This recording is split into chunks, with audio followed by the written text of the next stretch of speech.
من الشیطان الرجیم بسم اللہ الرحمن الرحیم الحمد للہ رب العالمین والصلاة والسلام علی نبینا طبیب قلوبنا وشفیع ذنوبنا بالقاسم محمد اللہم صلی علی محمد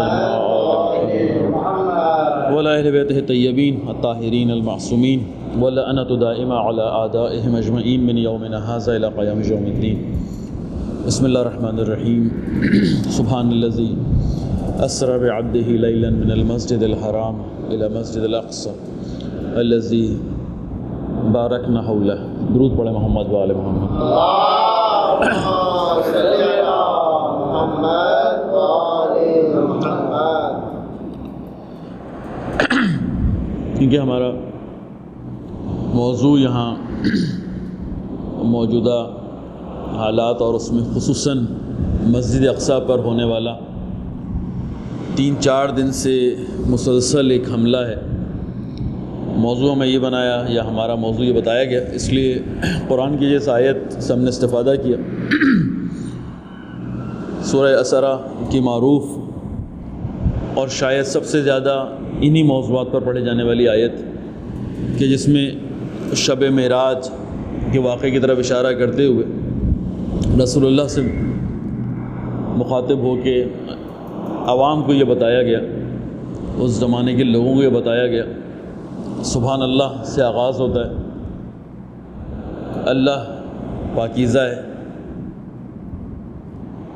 آگے کیا بات کی گئی ہے اس اعتبار سے بہت پاکیزگی کا ذکر ہے. سبحان اللہ کی بات ہوئی. اسرا بعبدہ سیر کرائی. اسرا اسی لیے کہ نام پر سورہ بھی رکھا گیا، جس نے اپنے عبد کے ساتھ اپنے عبد کو سیر کرائی. لیلاً ایک رات میں ہی. لیل یہاں پر ایک ہی رات میں مراد ہے. یہ سفر لمبا نہیں ہے، طولانی نہیں ہے ٹائم کے اعتبار سے، وقت کے اعتبار سے، لیکن ڈسٹنس کے اعتبار سے. اس لیے سبحان اللہ کا لفظ شروع میں آیا.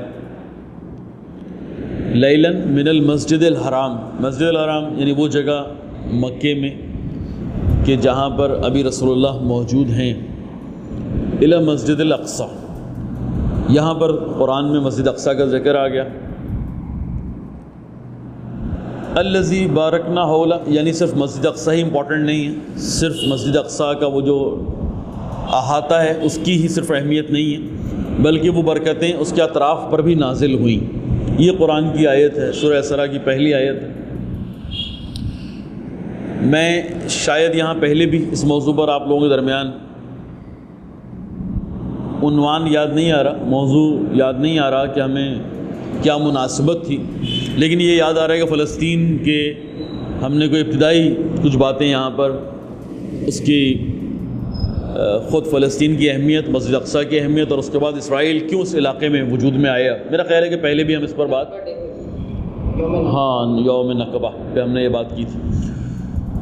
کچھ باتیں دہراتا ہوں اور پھر انشاءاللہ موجودہ حالات پر آ جاتا ہوں. اہمیت واضح ہونے کے لیے، اہمیت واضح کرنے کے لیے کہ کیوں اتنی امپورٹنس ہے اور کیوں یہودی اس علاقے کے پیچھے لگ گیا ہے، کیوں یہودی مسجد اقصی کے پیچھے لگ گیا ہے، کیوں یہودی نے فلسطین کا انتخاب کیا ہے. تو انشاءاللہ کوشش کرتے ہیں اور پھر آخر میں آج کیا ہو رہا ہے ان 2-3 عنوان کے ذیل انشاءاللہ ذیل یا زیر میں ہم اس کو جمع کرنے کی کوشش کرتے ہیں. درود پڑھیں محمد و آل محمد.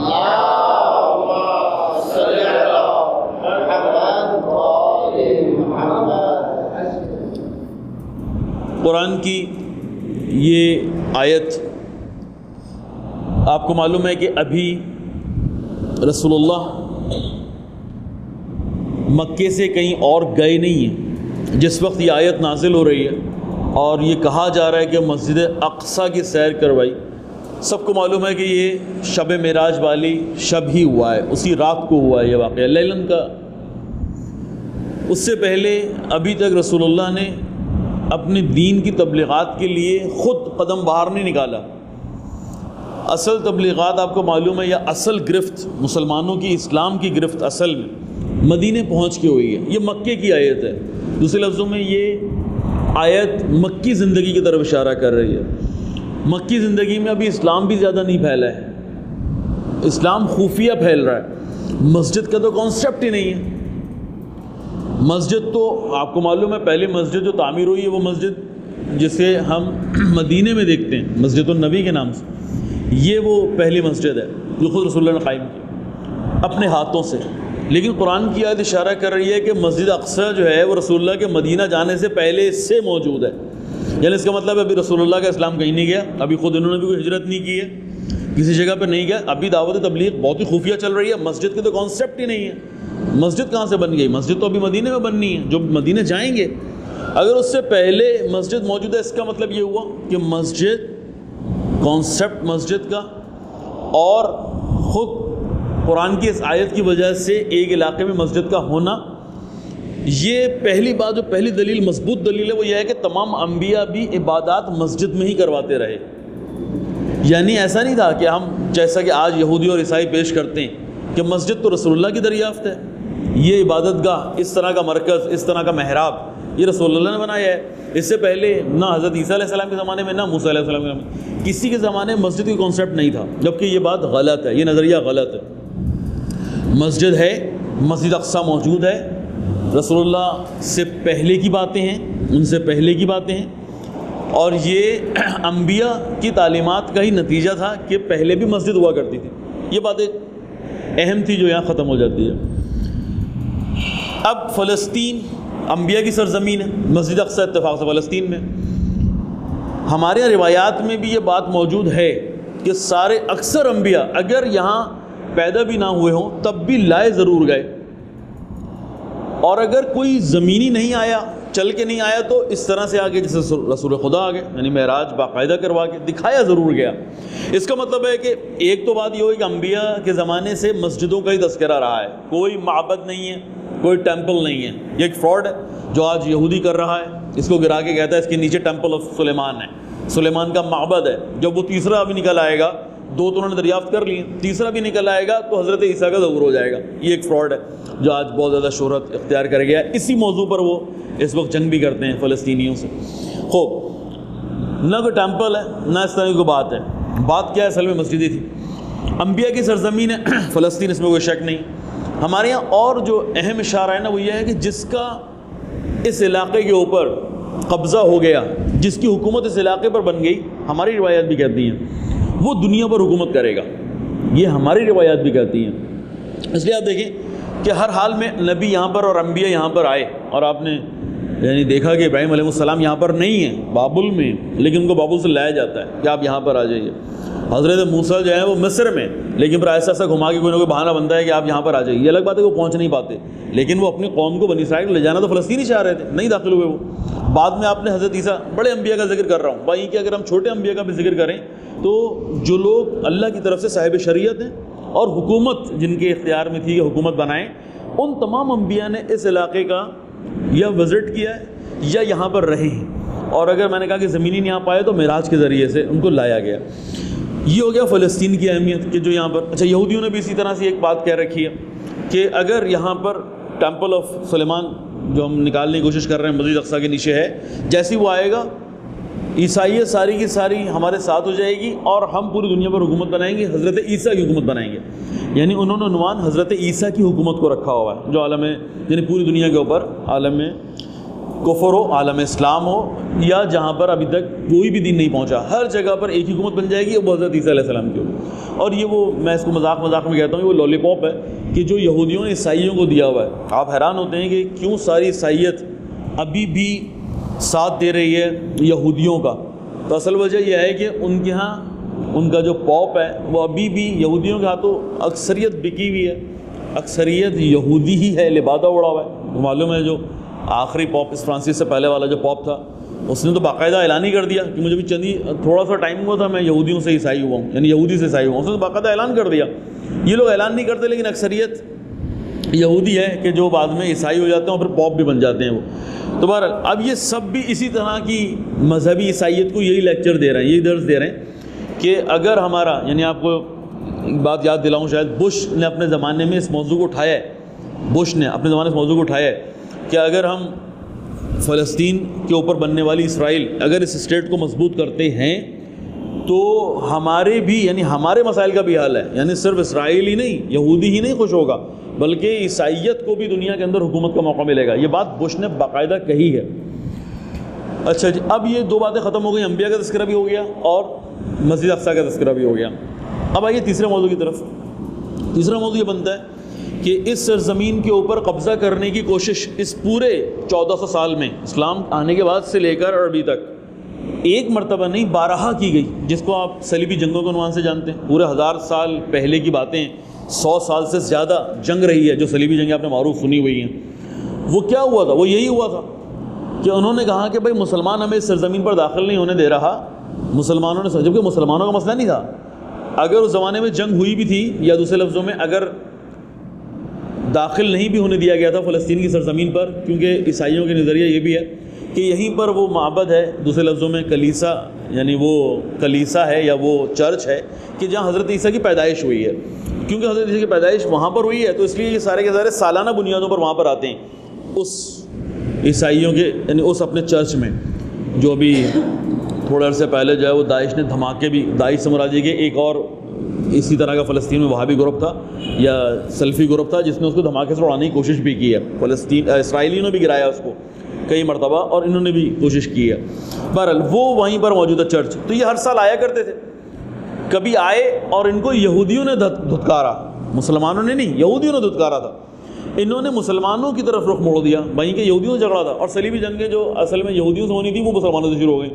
اور میں نے کہا کہ 100 سال اس کی عمر ہے، 100 سال تک مسلمان اس جگہ کو بچانے کے لیے لڑتا رہا اور اس پہ قبضہ کرنے کے لیے. اور سارا عیسائی یورپ سے آیا تھا. یورپ سے انہوں نے یہ دریا میڈیٹرینین سی کراس کیا ہے اور پھر داخل ہوا، پھر آہستہ آہستہ.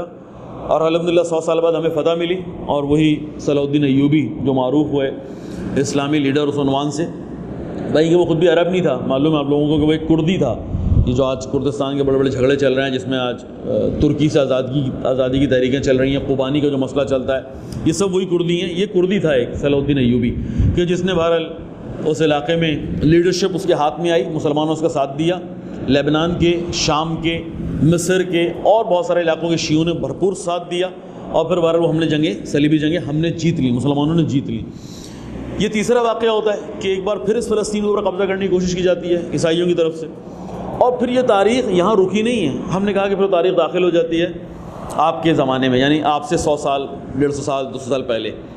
اب وہ کہتے ہیں جنگوں کے ذریعے سے نہیں. جنگوں کے ذریعے سے تو ہمیں کبھی بھی ملا، جب بھی ہم مسلمانوں سے ڈائریکٹ ٹکرائے یا یہاں پر رہنے والی قوموں سے ہم ڈائریکٹ ٹکرائے، کبھی بھی اس زرزمین پر قبضہ نہیں کر سکے. انہوں نے ایک نئی سازش کی جس کا تذکرہ میں یہاں پہ کر چکا ہوں، مختصر دوبارہ کرنا چاہوں گا تاکہ یہ بات آپ کی اچھی طرح سے سمجھ میں آئے کہ یہ جنگ ہماری نظریاتی جنگ ہے. اس جنگ کی بنیادیں ابھی یعنی اسرائیل کے بننے کے بعد سے نہیں ہیں، ہمیشہ سے ہماری جنگ چل رہی ہے. عیسائیت ہمیشہ ہمارے مقابلے میں رہی ہے. اس دفعہ اس نے ایک نیا انداز اپنایا اور یہودیوں کا بھی مفاد شامل ہو گیا کہ بھائی ہمارے پاس بھی ایک ملک ہونا چاہیے. تو یہ نئے انداز سے، نئی سازشوں سے، لیکن حرکت وہی پرانی ہے. اسے صحیح طرح سے سمجھے، یہ عقیدتی مسئلہ ہے ہمارا، یعنی شرعی مسئلہ ہے، سیاسی مسئلہ نہیں ہے کہ ہم سیاسی بنیادوں پر امام خمینی نے کہا ہے کہ اس کو بہ جانا چاہیے، اسرائیل کو تباہ ہو جانا چاہیے. نہیں، سیاست ہماری بغیر شریعت، بغیر اسلام، بغیر قانون، بغیر ہو ہی نہیں سکتا کہ اس کے پیچھے قرآنی اور احادیث یا روایت یا تاریخی بنیادیں نہ ہوں. سوال ہی پیدا نہیں ہوتا. اب جو ہمارے زمانے میں ہو رہا ہے وہ کیا ہو رہا ہے کہ یہودیوں نے کہا کہ ہمارے پاس کوئی زمین نہیں ہے. عیسائیوں سے انہوں نے مطالبہ کر دیا. عیسائیوں نے کہا کہ اگر ہم نے ان کو اپنے ملک میں کوئی جگہ دی، اپنی سرزمین پر کوئی جگہ دی، یعنی کیا مطلب، عیسائی برطانیہ کا شامل تھا، عیسائی فرانس کا تھا، جرمنی کا تھا، اسی طرح امریکہ کا تھا. انہوں نے کہا امریکہ اس زمانے میں اتنا مضبوط یا معروف نہیں تھا، لیکن بہرحال امریکہ تھا، یعنی اس کی جو فوجی طاقت سامنے آئی ہے، جو سپر پاور بن کے آیا، پتہ ہے آپ کو، اپنی 2 ایٹم بم گرانے کے بعد آیا ہے، ورنہ اس سے پہلے یہ اسلحے کا اسمگلر تھا. بالکل جیسے آپ چھوٹے گروپ دیکھتے ہیں نا، اس طرح کا ایک اسمگلنگ کا اس کا رول تھا. اسلحہ بنانے کی فیکٹریاں لگا رکھی تھیں، دنیا کے اندر جنگیں وجود میں لاتا تھا اور پھر اسلحہ بیچتا تھا. یہ اس کا کام تھا. پہلی جنگ عظیم میں بھی یہی کرتا رہا، دوسری جنگ عظیم میں بھی یہی کرتا رہا. لیکن جب بہت مضبوط ہو گیا تو کہا کہ اب ہم اسرائیل، تو اب ہم برطانیہ کو ختم کر کے اب اپنی طاقت کو شو کرتے ہیں. اس لیے وہ 2 بم گرائے اور پھر سپر پاور کے ایسے سامنے آ گیا. سارے عیسائیوں نے کہا کہ اگر ہم نے یہودیوں کو اس یورپ میں کہیں جگہ دی، اپنے پاس کہیں جگہ دی، تو ابھی بھی یہ قابض ہیں ہمارے اکنومی پہ، ابھی بھی قابض ہیں اسلحے کے اوپر، ابھی بھی قابض ہیں، حتیٰ کہ یعنی کلچر خراب کرنے میں ان کا رول ہے. جانتے تھے یہودیوں کو اچھی طرح سے، منافقت کا رول تھا. باقاعدہ یہودیوں نے یعنی عیسائیوں نے یہودیوں کے لیے پلان کیا کہ ان کو اس طرف دھکیلو. اچھا، ادھر یہودیوں کا مسئلہ یہ تھا کہ ہم نے جس ملک میں بھی جانا ہے جس سرزمین پر بھی جانا ہے بلائیں گے کیسے سارے یہودیوں کو، پوری دنیا میں پھیلے ہوئے ہیں، تو اس لیے پھر کہا کہ فلسطین، اور پھر وہ ان کو تاریخ یاد آنا شروع ہو گئی، پھر وہ ساری باتیں ان کے ذہن میں آنا شروع ہو گئیں. وہیں کہ میں اس کو اس طرح سے کہتا ہوں کہ جو پیچھے برین بیٹھا ہے، شیطان کی صورت میں بھی ہو سکتا ہے، انسان بھی ہو سکتا ہے، جو مسلسل ہر 100 سال 200 سال 400 سال کے بعد ان کو دوبارہ سے یاد دلاتا ہے کہ بھائی اصل بات کیا ہے، اصل کام کیا ہے، وہ اچھی طرح سے آگاہ تھا کہ ہمیں اسی سرزمین پر آنا ہے جس کو آپ فلسطین کہتے ہیں، ہمیں یہیں پر قبضہ کرنا ہے، یہیں سے ہمیں دنیا پر حکومت بنانی ہے. لیکن زمانے کے اعتبار سے نعرے، زمانے کے اعتبار سے جو شعار لگائے جا رہے ہوتے ہیں وہ تھوڑے ہلکے پڑ جاتے ہیں، تو پھر نیا ایشو لے کر آتے ہیں، نئے موضوعات کو لے کر آتے ہیں. کام وہی تھا، ہدف پرانا تھا، وہی ہے جو 2000 سال سے لے کے چل رہے ہیں، 1400 سال پہلے بھی کیا اور 1000 سال پہلے بھی کیا، ہدف وہی ہے.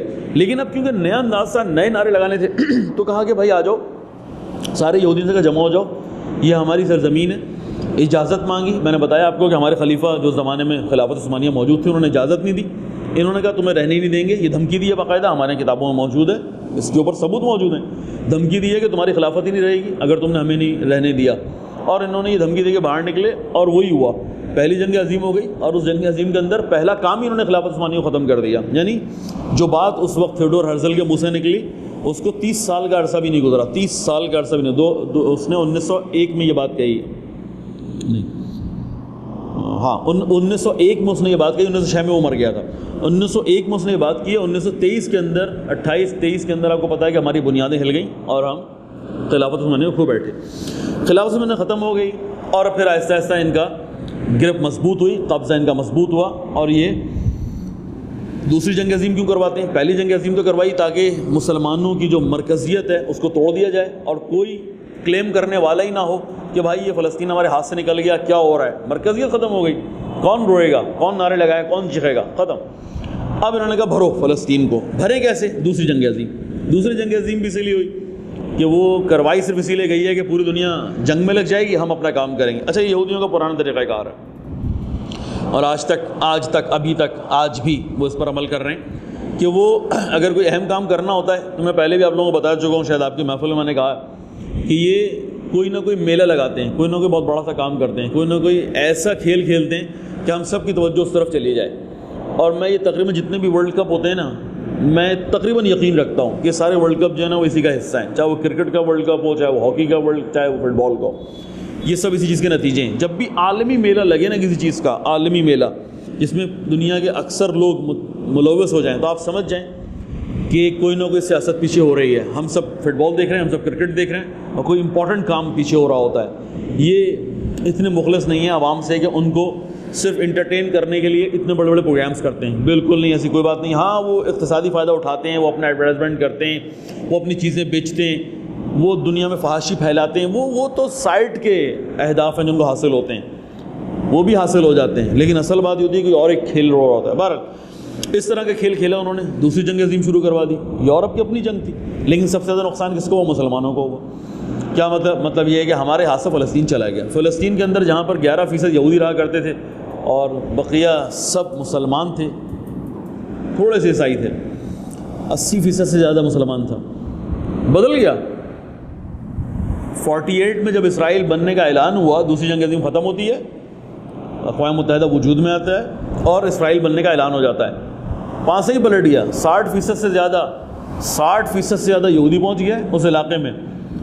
فلسطینی گھٹ کے جو وہ 30%, 32% رہ گئے اس زمانے میں. 48 کی باتیں کر رہا ہوں. اس کے بعد تو یہ بھی ختم ہوا. پھر یہ 11-12% پہ لانے کے چکر میں تھے. فلسطینی کو اور کم کر دیا جائے. طریقہ کار کیا اپنایا گیا؟ جنگیں, مسلسل جنگیں کی گئیں. پہلی جنگ, دوسری جنگ, تیسری جنگ, چوتھی جنگ, پانچویں جنگ. اتنا مارا فلسطینیوں کو, یہ بیچارے اپنے ملک سے ملک بدر ہو گئے. اور آج آپ کو معلوم ہے کہ 60 لاکھ سے زیادہ فلسطینی اپنے ملک سے باہر ہے. 60 لاکھ اندر ہے, 60 لاکھ باہر ہے.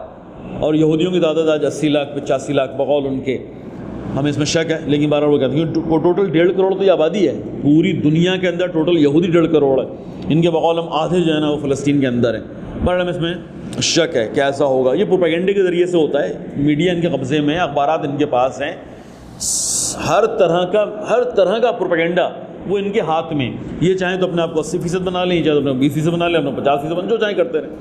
بہرحال قابض ہو گئے فلسطین وجود میں آ گیا، یعنی فلسطین ختم ہو گیا، اسرائیل وجود میں آ گیا، فلسطین کے اوپر اسرائیل وجود میں آ گیا۔ دوسرے لفظوں میں اپنی دیرینہ خواہش پر، جو ان کی 2000 سالہ پرانی یا 3000 سالہ یا 5000 سالہ پرانی خواہش ہے، اس پر انہوں نے عمل کر لیا اور فلسطین پر قبضہ کر لیا۔ یہ آپ کے زمانے میں ہوا، آپ کو پتہ بھی نہ چلتا، آپ کو چھوڑیں دنیا کو پتہ بھی نہ چلتا کہ فلسطین ختم ہو گیا اور اسرائیل بن گیا۔ کیا مطلب 48 کے اندر وجود میں آیا ہے، ہم 47 میں بنے ہیں پاکستان۔ ہم نے اپنے بزرگوں سے پوچھا کہ جب فلسطین بن رہا تھا آپ کہاں تھے؟ فلسطین ختم ہو رہا تھا، اسرائیل بن رہا تھا، آپ کہاں تھے؟ جس سے پوچھا پتہ چلا بھائی ہم تو پاکستان بنا رہے تھے، ہماری تحریکیں تو بڑی عروج پر تھیں، اس وقت ہمارا قتل عام ہو رہا تھا، ہم تو راستے میں تھے، ہم تو اجڑ رہے تھے، ہمیں تو پتہ ہی نہیں۔ حقیقت بھی یہی ہے، برصغیر کے ہندو مسلمانوں کو پتہ ہی نہیں چلا، فلسطین وجود میں آ گیا۔ ہماری کوئی ہمارے بیچارے جو اس سے پہلے والے خلافت عثمانیہ ختم کرنے کے بعد کچھ اچھے اسلامی لیڈر ہمارے پاس تھے جو مسلسل متوجہ کر رہے تھے کہ بھائی جا رہا ہے فلسطین ہاتھوں سے، لیکن ہم نے فلسطین، قائد اعظم نے بھی تھوڑے بہت جملے کہے ہیں، کچھ نہ کچھ باتیں علامہ اقبال کی بھی ہیں، لیکن مسئلہ یہ ہے کہ ہمارے اپنا ایشو اتنا بڑا بن گیا تھا کہ ہم سارے کے سارے اس میں ملوث ہو گئے تھے۔ یعنی کیا مطلب، مسلمانوں کی اکثریت تو یہاں پر ہے، یعنی اگر ہم اس زمانے، آج ہم 18 کروڑ کہہ رہے ہیں مسلمان، پاکستان کا 18 کروڑ، بنگلہ دیش کا 18 ہی کروڑ تقریباً انڈیا کے اندر موجود ہیں، تو آپ اندازہ لگائیں کہ اگر آج ہم 60 کروڑ کے قریب ہیں، اس وقت اس سے آدھے تو ہوں گے یا آدھے کے آدھے تو ہوں گے اس وقت، یعنی ہم بہت بڑی اکثریت تھا، یعنی پورے مسلمانوں کی بہت بڑی اکثریت ہمارے ساتھ یہاں پر تھی، جو پتہ ہی نہ چل پایا اور اسرائیل وجود میں آ گیا۔ عرب دنیا کون سی طاقت تھی؟ عرب دنیا آپ کو معلوم ہے خلافت عثمانیہ ختم کرنے کے بعد عرب چھوٹے چھوٹے ملکوں میں بانٹ دیا گیا، کوئی پاور نہیں تھی۔ ایک مصر بنتا تھا، ایک جو ہے وہ عراق بنتا تھا، یہ دو اتنے منافقت ہوئی یہاں پر، وہیں کہ ہم اس کو لیڈر کہتے رہے آخر تک، ابھی تک لوگ اس کو قوم پرست لیڈر سمجھ رہے ہیں، بڑا ہی شجاع قسم کا، یعنی جمال عبد الناصر کو۔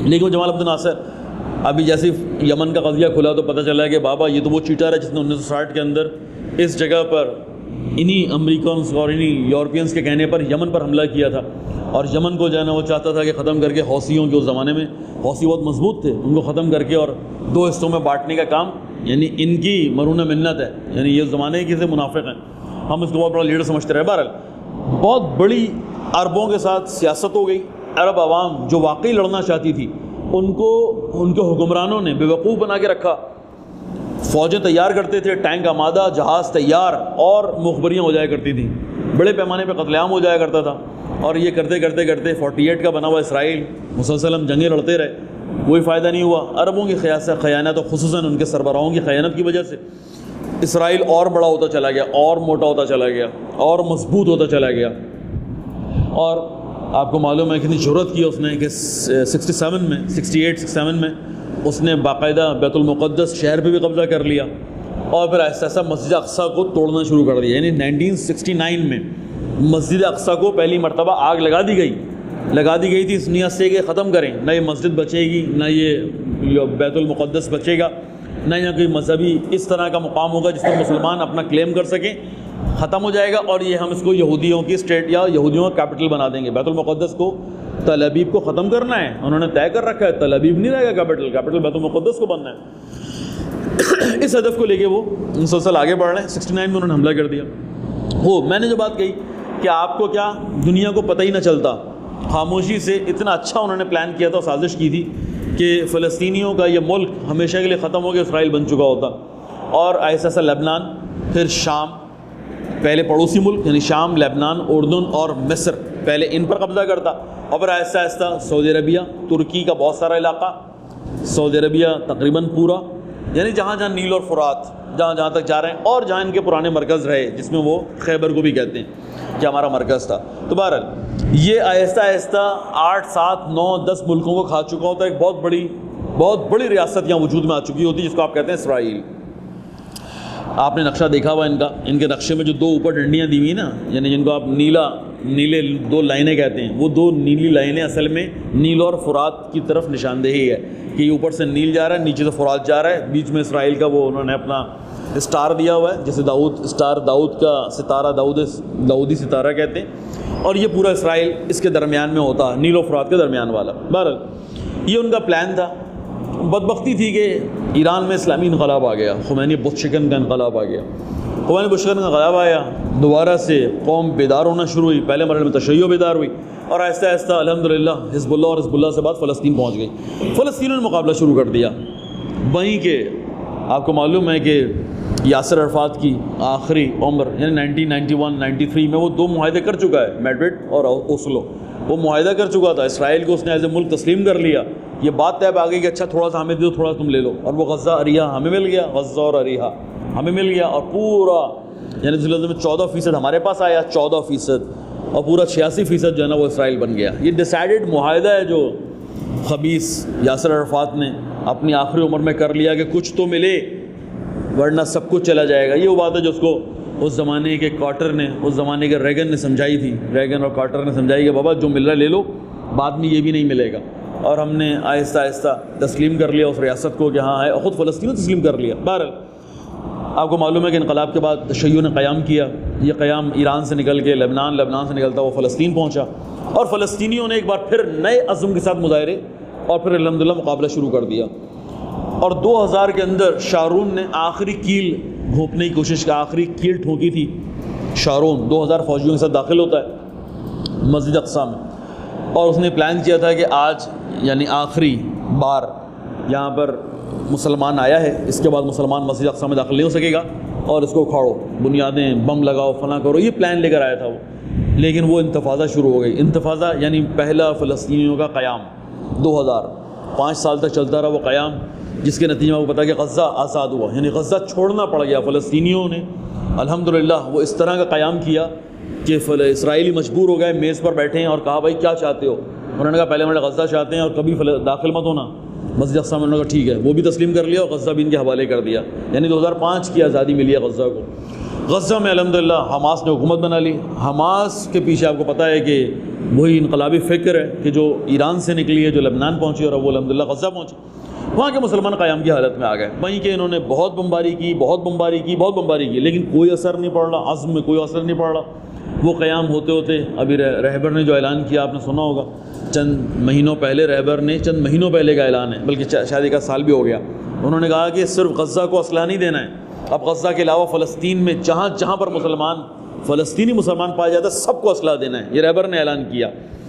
اسرائیل تو ہل کر آئے گیا. انہوں نے کہا بابا ہم پہلے ایران پر الزام لگا رہے ہیں پوری دنیا میں اسلامی تحریکوں کی مدد کر رہے ہو. رہبر نے کہا بھائی چھپ کے تھوڑی کر رہے ہیں، جہاں اسرائیل ہوگا وہاں ہم ہیں. رہبر نے کھل کے کہا ہے یہ باتیں اپنے بیانات میں کھل کے، جہاں اسرائیل ہے، جہاں یہودی ہم ہیں، ہم اس کے مقابلے میں. رہبر کا کھلا بیان ہے، کھلا فیصلہ. اور الحمدللہ یہ جو بات جس پر آپ خوش ہو رہے ہیں وہ یہ ہے کہ 25 سال کا ٹائم دے دیا رہبر نے فلسطینی اسرائیلیوں کو بھی اور آپ لوگوں کو بھی کہ تیاری کریں.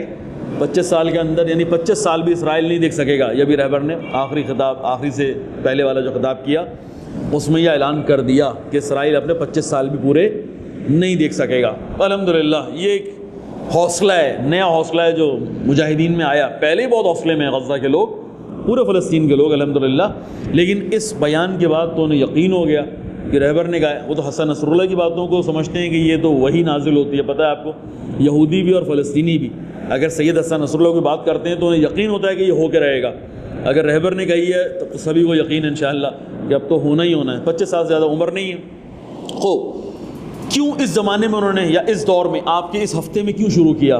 بات یہ ہے کہ جس طرح سے امام خمینی نے الحمدللہ لبنانیوں نے اور پھر آہستہ آہستہ فلسطینیوں نے جو اس مسئلے کو، اس قضیے کو دنیا کا پہلے نمبر کا قضیہ بنا دیا، عالم اسلام کا پہلے نمبر کا قضیہ بنا دیا.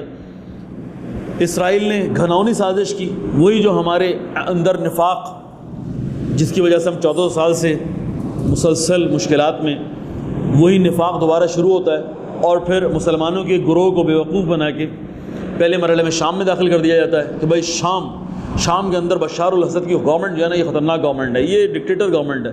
یہ بہانہ بنایا گیا اور بیوقوف مسلمان دنیا کا جنگ میں کود پڑا. ممالک باقاعدہ قطر، کویت، سعودی عربیہ کود پڑے. اس مسئلے کو انہوں نے اتنا اٹھایا کہ داعش وجود میں آ گئی. اور اب داعش کے وجود میں یعنی وجود میں لانے کے بعد اسرائیل، داعش کے وجود میں لانے کے بعد اسرائیل اب بہت سکون سے اپنی کارروائیوں کا آغاز کرتا ہے. اس نے کہا اب تو مسلمان آپس میں بڑھ گئے، اب یہ سب آپس میں لگ گئے. اب عراق دیکھیں، آپ عراق کی حالت، آپ مصر کی حالت دیکھیں، آپ لیبیا کو دیکھیں، آپ یمن کو دیکھیں، آپ سعودی عربیہ کو دیکھیں، اور پھر آہستہ آہستہ یہ جو ہم پر بھی پاکستان کے اوپر بھی ہر 2-4 دن کے بعد ایک اسرائیل اپنا بھارت کی طرف سے انڈیا کی طرف سے چڑھائی ہوتی ہے. آپ ان سب کو اسی سیناریو میں دیکھیں کہ یہ سب کچھ اس لیے ہو رہا ہے کہ یہ سارا مسلمان اپنے علاقائی مسائل میں پھنسا رہے. ابھی ہم داعش سے, ابھی ہم نصرہ سے, ابھی ہم طالبان سے, ابھی ہماری فوجی چھاؤنی پر حملہ ہو گیا ہے, ابھی ہماری آرمی یہاں پر ہے, ابھی بلوچستان کی علیحدگی کی تحریکیں اٹھ رہی ہیں, ابھی جو ہے وہ کراچی میں فلاں کام. یعنی ہم مسلسل اپنے لوکل ایشوز میں پھنستے چلے جائیں. بہت شاندار انداز میں سازش ہوئی ہے, اور اس قدر نادان مسلمان اس وقت دنیا کے اندر اتنی بڑی تعداد میں موجود ہے کہ وہ ہمیشہ تیار رہتا ہے بے وقوف بننے کے لیے. اسرائیلی سازشوں کا شکار ہوتا ہے, وہابی سازشوں کا شکار ہو جاتا ہے, اور پھر آگے مسلمانوں کے درمیان ہی اس طرح کے ایشوز پر. تو ابھی جو کچھ ہو رہا ہے آپ اس کو اسی سیناریو میں دیکھیں گے کہ ہمیں سب کو آپس میں لگا دیا جائے. ایران نیوکلیر ایشو پہ پھنسا ہوا ہے. لیبنان اس وقت جو ہے وہ اس خبیث جس کو انہوں نے پکڑ بھی لیا, ایک وہابی تحریک وہاں پر بھی اٹھی ہوئی تھی, صدر وہاں کا بننے نہیں دے رہا ہے. شام آپ کے سامنے کہ بشار الاسد کی گورنمنٹ گرانے کے لیے پوری دنیا نے کسی طرح سے متحد ہوئے میں.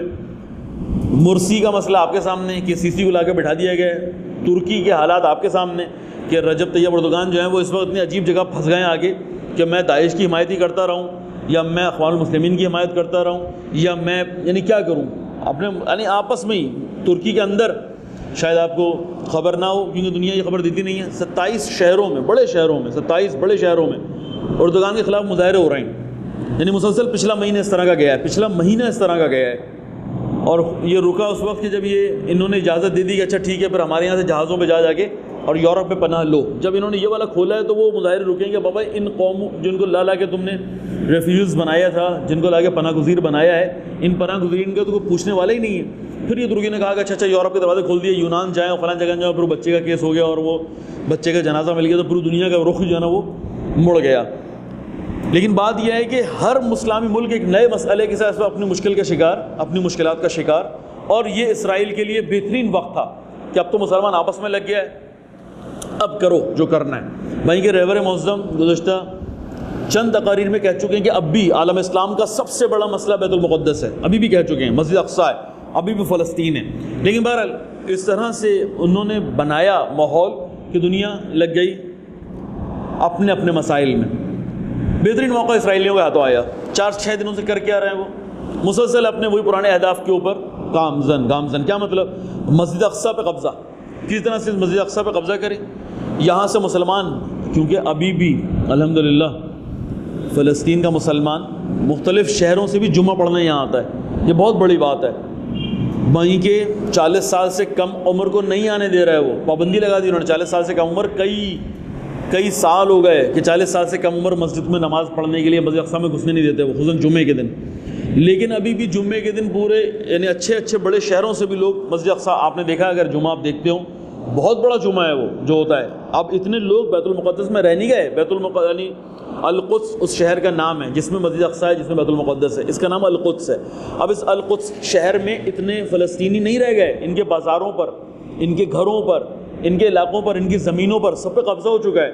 اور جن پر نہیں ہے وہاں پر اتنا حملہ ہوتا ہے روزانہ کی بنیادوں پر. ان کی زراعت کو آگ لگا دی جاتی ہے, ان کے درختوں کو کاٹ دیا جاتا ہے, ان کے بچوں کو اغوا کر لیا جاتا ہے. یعنی اتنا آپ اس وقت دنیا میں یہودی کیا کر رہا ہے آپ کو اندازہ ہے داعش کی صورت میں, تو خود وہاں فلسطینیوں کے ساتھ کیا کر رہا ہوگا جو پیڈیا پہ آتا ہی نہیں, جو پروپیگنڈا ہوتا ہی نہیں, جو لوگوں کو پتہ چلتا ہی نہیں. بہت مشکلات میں. لیکن انہوں نے طے کر رکھا ہے جو گھرانے رہ گئے ہیں کہ ہم نے چھوڑنا نہیں, چاہے سارے کے سارے ہی ذبح ہو جائیں, سارے کے سارے مار دیے جائیں. روزانہ کی بنیادوں پر حملہ کر رہے ہیں, لیکن الحمدللہ روزانہ کی بنیادوں پر بہت بڑی تعداد میں جوان مسجد کے اندر گھس جاتے ہیں اور اس کی حفاظت کرتے ہیں اور باقاعدہ لڑتے ہیں. ابھی یعنی آخری حملے میں 100 سے زیادہ لوگ زخمی کر دیے انہوں نے. اور زخمی بھی کرنا یعنی وہ جو پلاسٹک کی یا ربڑ کی گولیاں ہوتی ہیں اس سے لے کر, اور جو شیلنگ وہ کرتے ہیں اس میں باقاعدہ مرچیں ہوتی ہیں, اور اب نئے کیمیکل کو استعمال کر رہے ہیں کہ جو انسان کے جسم میں خاص کھجلی کر دیتا ہے کہ جو کھجلی وہ ختم ہی نہیں ہوتی, پر وہ آہستہ آہستہ بڑی کسی مہلک قسم کی بیماری میں تبدیل ہو جاتی ہے. یعنی یہ نسل کشی ہے باقاعدہ, صرف اس لیے کہ فلسطینی اس بیت المقدس, اس مسجد اقصی کا نام لینا بھی چھوڑ دیں. لیکن ابھی بھی الحمدللہ غیور فلسطینی مسلمان اپنے, اب مسئلہ ان کا نہیں ہے, وہ تو ابھی بھی قیام کی حالت میں, وہ بھی ابھی تک اس کو قضیہ ہے, پہلے ہی قضیہ سمجھ رہے ہیں. اب مسئلہ ہے دنیا اس کو, یعنی صحیح ہے کہ ہمارا مسئلہ اس وقت داعش بھی ہے, صحیح ہے ہمارا مسئلہ نصرہ بھی ہے, ہمارا مسئلہ طالبان بھی ہے, ہمارا مسئلہ جو ہے وہ اس طرح کی اور چھوٹی آرگنائزیشنز بھی ہیں. خود یمن کے اندر بھی جو سعودی جارحیت ہے وہ بھی ہمارا مسئلہ ہے. لیکن ہم کہہ رہے ہیں کہ ایسا نہ ہو کہ اسرائیل اپنی سازش میں کامیاب ہو جائے, اور یہ قضیہ جو بہرحال رہبریت اور الحمدللہ قائدین اور ہمارے جو مسئولین ان کے کہنے کی بنیاد پر ابھی بھی پہلے نمبر کا قضیہ ہے, ایسا نہ ہو کہ اس کا رنگ, اس کی اہمیت کم ہو جائے. یہ ہمارا پہلے نمبر کا قضیہ ہے, ہمیں ابھی بھی اسے اسی طریقے سے لینا چاہیے. دیکھیں کامیاب دشمن اس وقت ہو جائے گا اپنی سازشوں میں کہ جب ہم لوگ کہ جو اصل میں انیشیٹو لینے والے لوگ ہیں, یعنی شیعہ اور شیعوں میں بھی اسلامی تحریکیں اور تنظیمیں, اگر وہی اپنا قبلہ تبدیل کر بیٹھے, اگر انہوں نے ہی ان مسائل کی اہمیت سے, اگر انہوں نے ہی ان مسائل کو اتنی اہمیت نہ دی یا غافل ہوئے, تو پھر ہماری اصل میں شکست ہے, پھر ہماری موت ہے, پھر ہمارے لیے یعنی دوسرے لفظوں میں دشمن کامیاب ہے اور ہماری جہتیں تبدیل ہونا شروع ہو جائیں گی. لیکن ابھی تک الحمدللہ ایسا نہیں ہے, نہ ایران کی, نہ لبنان کی اور نہ فلسطینیوں کی. اب ایسا ایسا پورے عالم اسلام کو اس طرف موڑنے کی ضرورت ہے, اور خصوصاً پاکستان میں تنظیموں کو, سیاست الحمدللہ PLF کچھ نہ کچھ کام, PLF ہی ہے نا, کچھ نہ کچھ کام کرتی رہتی ہے مظاہروں کے, کچھ نہ کچھ تو کرتی ہے نا, چاہے اخبارات میں ہی. لیکن یہ کہ اس کو ذرا اور منظم انداز میں لینے کی ضرورت ہے. ہم کہیں اپنے مسائل میں پھنسے نہ رہ جائیں. پاکستان میں آپ لوگوں کے ذریعے سے ہی آغاز ہوا تھا شعور کا. آپ کو معلوم ہے پاکستان میں سب سے پہلے تشیع نے مرد آباد امریکہ کا نعرہ لگایا ہے, جو آج الحمدللہ تقریباً تمام فرقوں کا, تنظیموں کا, شخصیات کا نعرہ بنتا جا رہا ہے, مرد آباد امریکہ. بالکل ایسے ہی مرد آباد اسرائیل بھی ہم نے لگایا ہے, اور اس کو ہم نے بچے بچے کو سکھا دینا ہے, مرد آباد اسرائیل. ایسا نہ ہو کہ ہم اپنے علاقائی مسائل میں گرفتار پھنسے ہوئے آہستہ آہستہ اپنے اصل اہداف سے غافل ہو جائیں. بہت شکریہ. بات ہماری ختم ہو گئی, کوئی سوالات ہیں تو کر لیں, آگے پھر انشاءاللہ اس کو مکمل کیا. درود پڑھ دیں محمد وعلى محمد. اچھا بات یہ ہے کہ ابھی ایسا کھیل ہو رہا ہے بظاہر جیسے رشیا, امریکہ اور یورپ کی دشمنی میں, یا اپنے آپ کو مضبوط کرنے کے لیے, دوبارہ سے ایک پاور بننے کے لیے, وہ میدان میں مسلسل آگے آ رہا ہے. یوکرائن سے شروع ہوا, آپ کو معلوم ہے یوکرائن کے قضیے سے شروع ہوا, اور ایسا ہر مسئلے میں تقریباً امریکہ کے مقابلے میں آ گیا. ایران پر بھی ایسا ہی ہوا, جب بہت زیادہ پابندی لگانے کی بات کی تو ہمیشہ اس نے کہا نہیں. 5+1 میں جب رشیا اور چائنا, ہمیشہ کردار ان کا مثبت رہا. میرا خیال یہ ہے کہ مسلمانوں سے محبت میں نہیں, مسلمانوں سے عشق میں نہیں, اپنے اقتدار کو بڑھانے کے لیے, اپنی کھوئی ہوئی طاقت کو واپس لینے کے لیے, اور امریکہ اور یورپ سے ایک بدلہ لینے کے لیے. کیونکہ بہرحال جو کچھ اس کے ساتھ کیا گیا, خصوصاً امریکہ نے کیا, پاور تھی وہ, امریکہ کے برابر کی پاور تھی, آہستہ آہستہ اس کو بالکل ایک چھوٹے سے ملک کے میں تبدیل کر دیا. تو ہم یہ کہتے ہیں کہ ابھی وہ اپنے آپ کو ایک طاقت بنانے کے لیے اس طرح بہت ہی باریک نقطہ ہے, بہت ہی باریک راستہ ہے کہ ہم کیا کریں. یعنی ہمیں معلوم ہے کہ یہ طاقت بننے کے بعد امریکہ سے کم نہیں ہوگا, یہ طاقت بننے کے بعد یہ برطانیہ, فرانس, جرمنی سے کم نہیں ہوگا اگر طاقت. حتیٰ کہ چائنا کے لیے بھی ہمارا یہ نظریہ ہے, یعنی ہو سکتا ہے بہت سو کا نہ ہو, لیکن میرا یہ نظریہ ہے کہ چائنا امریکہ سے زیادہ ٹف ٹائم دے گا ہم کو, امریکہ سے زیادہ ٹف ٹائم دے گا چائنا اگر وہ قابض ہونے کی, یعنی ابھی تو وہ اقتصاد پر قبضہ کر رہا ہے نا, آہستہ آہستہ وہ ہر چیز پر قابض ہو جائے گا, اور وہ اپنے مخالف کو برداشت بھی نہیں کرے گا. یعنی امریکہ بھی نہیں کرتا, لیکن پھر بھی ایک دین ہے موجود یہاں, لادینیت ہے, یعنی یہ خطرناک لوگ ہیں. یہ ان سے جب ہمارا مقابلہ ان سے ہوگا تو آپ کو احساس ہوگا کہ نہیں بھائی یہ زیادہ خطرناک ہے. بر تو ایک باریک بات ہے کہ آیا یہ جانتے بوجھتے بھی کہ اگر یہ طاقتیں بن جاتی ہیں تو انہوں نے مستقبل میں نقصان ہم ہی کو پہنچانا ہے, یا عالم اسلام کے لیے اتنے ہی مضر ہوں گے جتنا آج امریکہ اور برطانیہ ہے. ان کی مدد کو قبول کریں یا نہ کریں, یعنی ایک اہم مسئلہ ہے. اچھا, ایران نے جو میری سمجھ میں آیا ہے ایک بیچ کا راستہ نکالا ہوا ہے, وہ یہ ہے کہ وہ یہ سمجھا ہے کہ اگر جب تک کہ خود پاور نہیں بن جاتے, جب تک کہ خود پاور نہیں بن جاتے, جو ہم بن جائیں گے انشاءاللہ, چاہے پابندیاں ہوں چاہے ہٹ جائیں. اگر رہبر معظم جس راستے پہ لے جانا چاہ رہے ہیں ایران کو, اگر جس راستے پہ رہبر لے جانا چاہ رہے ہیں اور وہ چلتا رہا 15 سال سے زیادہ کی یعنی انشاءاللہ بات نہیں ہے, 15 سال سے زیادہ کا فاصلہ نہیں ہے کہ ہم ایک بہت بڑی پاور بن چکے ہوں گے. ابھی بھی رہبر معظم کا کل کا پرسوں کا خطاب, رہبر نے کہا کہ جب جس ملک میں آپ گئے, ہمارے صدر صاحب گئے, ہمارے وزیر اعظم صاحب گئے, ہمارے اسپیکر صاحب گئے, ہمارے فوج کا کوئی سربراہ گیا, میں گیا, کہہ لیں گے میں خود جہاں گیا, جس ملک میں گیا, لوگوں نے ہمیں اسی بات پر کہ بھائی الحمدللہ آپ استقامت آپ نے قیام کیا ہے, آپ ڈٹے ہوئے, آپ مسلسل دشمن کا مقابلہ کر رہے ہیں, آپ نے سر نہیں جھکا, یعنی یہ باتیں تو ابھی بھی تھیں ہمارے لیے گزشتہ 15-20 سالوں میں.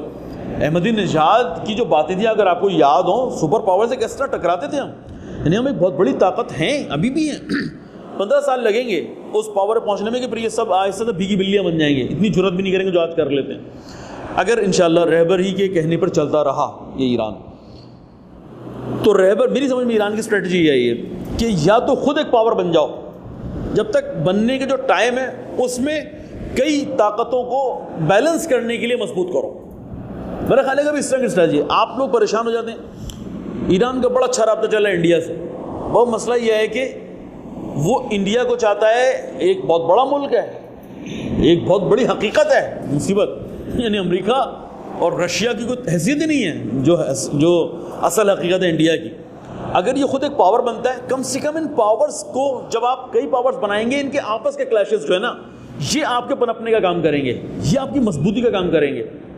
میرا خیال ہے کہ اس طرح کی اسٹریٹجی پر عمل ہو رہا ہے اور یہ کامیاب اسٹریٹجی جب تک کہ آپ مضبوط نہ ہو. لیکن ابھی آپ بھی کچھ نہ ہو اور آپ مسلسل یہ کہیں دنیا ایک نظام یعنی ایک قطبی ہوتی چلی جا رہی ہے نا, یعنی ایک پاور کی طرف ہر چیز جو ہے وہ ایک پاور کو مضبوط کر رہی ہے. لیکن اگر ہم جو ہے وہ اس کے مقابلے میں اس طرح کا کام نہ کریں تو پھر ہم بہت جلدی جو ہے نا وہ تباہی کی طرف چلے جائیں گے. جیسے کہ اس مذاکرات کے اندر بھائی کہ ایسا نہیں ہونا چاہیے تھا لیکن وہ ہو گیا ہے. کیا مطلب, یعنی ایسا ایسا ہم 5+1 کے ساتھ کر رہے تھے مذاکرات 5-6 بڑی طاقتوں کے ساتھ, لیکن ان طاقتوں نے ایک ایک کر کے ہٹنا شروع کر دیا اور امریکہ کو ایک بڑی طاقت بنا دیا, اور ہم نے اسے قبول کر لیا. بھائی کہ ہمیں یہ قبول نہیں کرنا چاہیے تھا. ہم کہتے ہیں بھائی اگر یہ 6 کے 6 ملک بیٹھتے ہیں تو بیٹھو, ایک ملک سے ہمارے مذاکرات نہیں ہیں. دیکھو اس کا کتنا منفی اثر ہوا, پوری دنیا سمجھ لگی کہ بھائی امریکہ سے ہمارے مذاکرات شروع ہو گئے ہیں. بھائی کہ نہیں ہوئے, دستخط جب تک 6 ملک نہیں کریں گے ہمارے مذاکرات نہیں ہو رہے. جب تک 6 ملک یعنی یورپی یونین کا نمائندہ نہ ہو ہم ایک قدم جاکے نہیں بڑھ رہا ہے. لیکن دنیا ایسے نہیں دیکھ رہی, دنیا دیکھ رہی جیسے ہمارے مذاکرات امریکہ کے ساتھ شروع ہو گئے. یہ ہم نے ایک طرح سے فکری طور پہ صحیح, اگر ہم نے حقیقی طور پہ یا زمینی طور پہ نہ صحیح, فکری طور پہ ہم نے اس کو ایک پاور بنا دیا. ہم کہنا چاہ رہے ہیں کہ یہ جو رہبر معظم الحمدللہ جس طرح سے چل رہے ہیں نا وہ, اور وہ کامیاب پالیسی ہے. ابھی اس وقت اس جگہ پر کامیاب پالیسی سمجھ میں آتی ہے کہ کامیاب پالیسی ہے کہ ہم آہستہ آہستہ یعنی اسلامی ممالک کو اہمیت دے کے ان کو مضبوط کریں. یہ نہیں کہ اگر ایران انڈیا کو اٹھائے گا تو ایران پاکستان کو چھوڑتا ہے. وہ تو کہتا ہے بھائی پاور بنو, گیس ہم سے لو, ہم سے اپنے انرجی کے مسائل کو حل کرو, تم ہم سے ٹریڈ کرو, تم ہمیں مضبوط کرو, ہم تمہیں مضبوط کریں. یعنی وہ تو ہمیشہ سے اس کو اس طرح سے دیکھتا ہے, بھائی تم اپنے مسائل کو افغانستان سے حل کرو, تمہارا پڑوسی ہے, اگر تم اپنے پڑوسیوں سے لڑتے رہے تو کس طرح جیو گے. مسلسل تمہاری فوجیں جو ہے نا وہ, یعنی بجٹ ایک ہی چھوٹے چھوٹے ایشوز پر کتنا بجٹ لگتا ہے. اپنے ملک کا بجٹ کاٹ کے ایجوکیشن کا, اقتصادی ترقی کا, شہری ترقی کا, اجتماعی ترقی کا, سب کاٹ کے آرمی کو دے رہے ہیں ہم. دیکھیں نا کب سے دے رہے ہیں, 70s سے ہم دے رہے ہیں. پتہ ہے آپ کو 71 سے ہمارا یہ سلسلہ جاری ہے. کیوں؟ اس کو کم سے کم کرو اور اپنے ملک کو بنانے پر توجہ دو. تمہارا وہ بھی ان کو بھی مضبوط کرنا چاہتا ہے. ساتھ ساتھ وہ سعودی عربیہ سے بھی کہتا ہے بیوقوفی مت کرو, کیوں امریکہ کے ہاتھوں میں کھیل رہے ہو. امریکہ کے ہاتھ میں چلتے ہو, مسلمان بھی حملہ کر دیا تمہیں, مضبوط اپنی طاقت ہے, تمہارے پاس دولت تیل کی تھی, تمہارے پاس پیسہ تھا, مسلمان مستضعفین کو اٹھاتے, افریقہ کو مضبوط کرتے. یعنی یہ باتیں مسلسل رہبر کی نصیحتوں کے انداز میں سعودی عربیہ سے رہی ہیں. تو بہرحال اگر میری بات کا جواب آپ کو مل گیا, یعنی آپ کی بات کا جواب اگر آپ کو مل گیا کہ ہم یہ سمجھے ہیں کہ پالیسی اس وقت یہ ہے کہ مختلف طاقتوں کو مضبوط کر کے آپ بھی ساتھ ساتھ مضبوط ہو رہے ہوں اور ان کو بھی مضبوط کریں تاکہ ایک قطبی نظام نہ رہے, ایک ظالم نہ رہے, جو چاہے پھر جس طرح سے چاہے اس طرح سے دنیا کو پامال نہ کرے. بہت شکریہ. درود پڑھنے محمد والے.